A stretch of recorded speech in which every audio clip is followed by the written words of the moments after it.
mataba a la abuela y quemaba la casa y no sé qué hacía con las cerillas, ¿no? Donde empiezas a leer, hay una historia bien estructurada y bien contada, pero donde no hay un solo personaje humanizado, ni amable, sino todo es una perversión detrás de otra, ¿no? A mí lo que me llama la atención es eso. ¿Qué sociedad tenemos que para entretenerse lo que busca es una historia así? ¿Cómo contarles a la sociedad que vuelvan a los libros? Quizá en la educación, a los libros buenos. Bueno... ¿Está fallando la educación ahí? Está fallando, es que no es fácil contestar porque, en efecto, ¿no? O sea, el colegio no, como sucede en otros países europeos, aquí en España la etapa escolar no ayuda a leer. No ayuda a leer porque va más a cumplir un programa donde hay una serie de libros para los cuales los adolescentes, bueno, los niños y adolescentes de hoy no están preparados. Por lo tanto, antes había una figura que cumplía un papel importantísimo, que era el librero, ¿no? El librero está desapareciendo en las grandes ciudades y el librero era esa persona que te conocía a ti cliente, que podía empezar a trabajar tus gustos, que podía incluso lanzarte el reto, ¿no? de una novela un poquito superior a tu capacidad y luego te lo comentaba y lo comentabas tú con él o con ella. Entonces esa figura se ha perdido. Y luego yo creo que el gran problema para leer en el mundo de hoy es el ruido que nos atenaza, ¿no? Que nos rodea a todas horas, ¿no? iPod, radio, televisión, y sé que estoy lanzando piedras contra vuestro tejado. Yo creo que aquí somos muy lectores, hombre. Bueno, pues de vez en cuando hay que apagar. Hay que apagar, sobre todo uno tiene que escoger la hora de mejor para leer, y hay que apagar cacharros, aparatos, hay que quitar las televisiones de los dormitorios y hay que dar pie a la lectura. Es más, yo he defendido en más de un artículo lo unitiva que es la lectura para la vida en común. Es decir, hombres y mujeres, maridos y esposas, lean, que su vida en común mejorará un montón. También trabajas en medios de comunicación, colaboras como columnista. Me gustaría preguntarte, a ti que te pilla de cerca, ¿qué te pareció los abucheos a la Corona el otro día en Baracaldo? Pues me parece que es una consecuencia de lo que se ha ido sembrando, ¿no? Me da mucha lástima y me da vergüenza ajena, y sobre todo mucho me temo que noticieros de otros países han ocupado minutos en decir lo que sucede en España, ¿no? En poner esas imágenes o lo que le sucedió al presidente Aznar, por más que sea discutible su reacción, ¿no? Algo está sucediendo en España que responde a unos parámetros de educación, a unos intereses políticos que se han gestionado muy mal y que nos van a pasar factura. Yo creo que esta es una factura menor.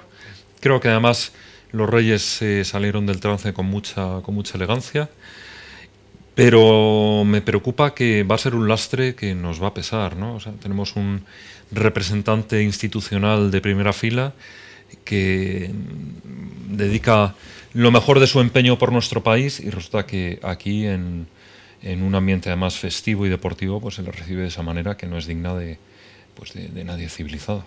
¿Qué es lo que peor hacemos los medios de comunicación? ¿Qué es lo que no nos aguantas? ¿Qué nos aguanto? Bueno, seguramente la frivolidad de todos estos últimos años, es decir, el haber convertido en noticia lo que no es noticia. Yo no sé si lo compartiréis o no, pero hay ocasiones en las que veo los noticiarios de la televisión y se me cae el alma a los pies, ¿no? O sea, hay asuntos que merecen mayor profundidad y se pasan de puntillas. Hay otros asuntos también de interés pública que no se comentan, y sin embargo se dedican minutos y minutos a banalidades, a puerilidades, a tonterías, y yo creo que eso también fragua un tipo de sociedad pues poco profunda, poco exigente, y yo creo que tenéis una enorme responsabilidad. ¿Crees en la ingeniería social como tal? ¿Hay alguien que piensa, que mueve los hilos, que quiere que la gente salga tonta para manipularla? Pues yo estoy convencido de que sí. Lo que pasa es que también es posible que esa ingeniería social la estemos fabricando entre todos, ¿no? Es decir, que uno se siente delante del ordenador y a la hora de elegir los contenidos del canal YouTube pues vaya a la morralla, ¿no? Seleccione esa morralla, o que uno se siente delante del televisor y elija la morralla, ¿no? Y uno se encuentra con sus amigos y encima comente esa morralla, y por lo tanto la morralla forme parte de nuestra vida, ¿no? Sin lugar a dudas, bueno, pues a los pensadores, a los que de verdad mueven los hilos de esta sociedad, a algunos de ellos les compensa, ¿no? Tener al pueblo adormecido, ¿no? Pero yo creo que también asumo la responsabilidad que como escritor puedo llegar a tener, o como comunicador, y me parece que tenemos un reto precioso, ¿no? el de poder contagiar a nuestros hijos, a los amigos de nuestros hijos, a los adolescentes, pues que hay otro mundo y hay otra forma de ver las cosas. ¿Cómo trabajas tú para aislarte de la morralla? Escribir en un ordenador que tiene conexión a internet tiene que ser duro. ¿Tienes ahí algún truco? Dices por la tentación de estar... Sí, de estar distraído, de estar... Sí, no, claro. Además, oye, cómo me alegra que me lo comentes, porque qué bien nos sentimos cuando alguien nos recuerda lo humanos que somos, ¿no?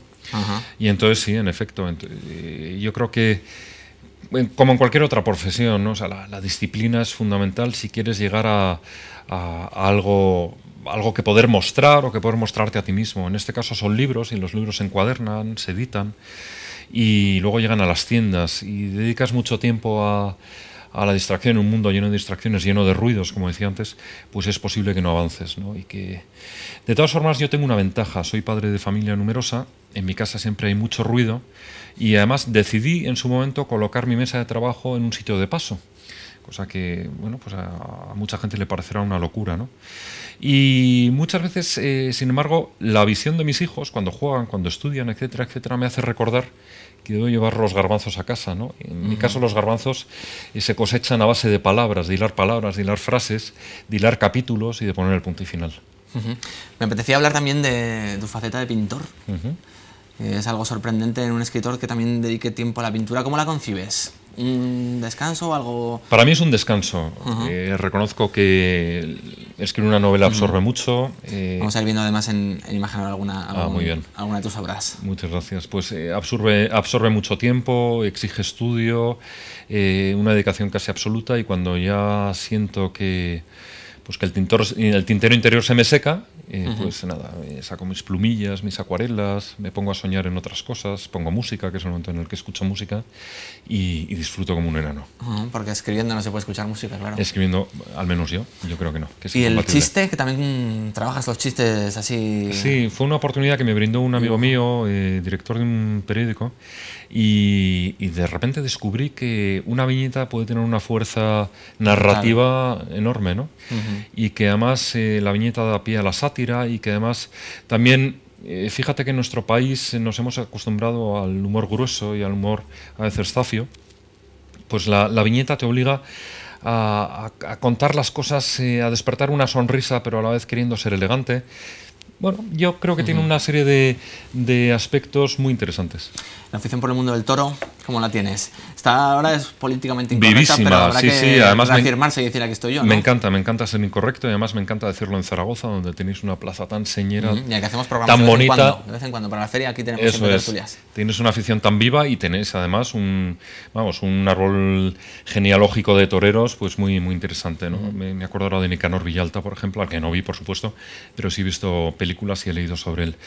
Y bueno, pues es una afición preciosa, porque tiene mucho de literatura, tiene mucho de pintura. Es decir, la fiesta puede entenderse como, la fiesta nacional puede entenderse como un entretenimiento de pueblo, que también lo es, y tantísimas ferias, ¿no?, en Aragón lo demuestran, en los pueblos de Aragón, o puede entenderse también como un disfrute cultural con toda su carga, ¿no? Dramática, de escénica, etcétera. ¿A una persona que quisiera aprender a escribir le recomendarías que leyera Crítica Taurina? Sí y no. Es decir, le recomendaría, tendríamos que buscar buenos críticos taurinos, esos que han pasado la historia y que tienen críticas antológicas, porque en ellas no solamente describen lo que ha sucedido en el ruedo, sino que hacen un auténtico análisis histórico, social, psicológico de la gente que está en la plaza. Ya sabes que las plazas de toros son el escenario más democrático de nuestro país. Sí, son como un vecindario. Pues estamos cerca de terminar, Miguel. Te voy a pedir un pequeño favor que hago siempre para terminar. Te voy a dar 10 palabras. Te pido un titular, un comentario breve o incluso una palabra. ¿Te animas? Adelante. Venga, primera, compromiso. Esposa. Inspiración. Trabajo. Plagio. Mentira. Editor. Amigo. Lectores. Indispensables. Responsabilidad. La vida misma. Personajes. Personajes. Necesito más de una palabra. El escritor Tienes permiso. El escritor es un pequeño dios, y los personajes son las criaturas que le surgen de la nada. Camarillas literarias. No me gustan. Opinión pública. Apasionante poder transformarla. Recomiéndame un libro, el libro que nunca te leerías o que nunca aconsejarías. Cualquiera, de cualquier intruso en el mundo editorial, que hay cientos. Cientos de miles. Cientos de miles. Pues ahí queda eso, cada uno que entienda lo que quiera. Muy bien. Aranguren, un millón de gracias. Muchas gracias. A ver si nos vemos pronto por aquí. Ojalá Serás que siempre sí. bienvenido. A ustedes les digo lo de siempre, hasta aquí el personaje VIP. Volvemos en un momento.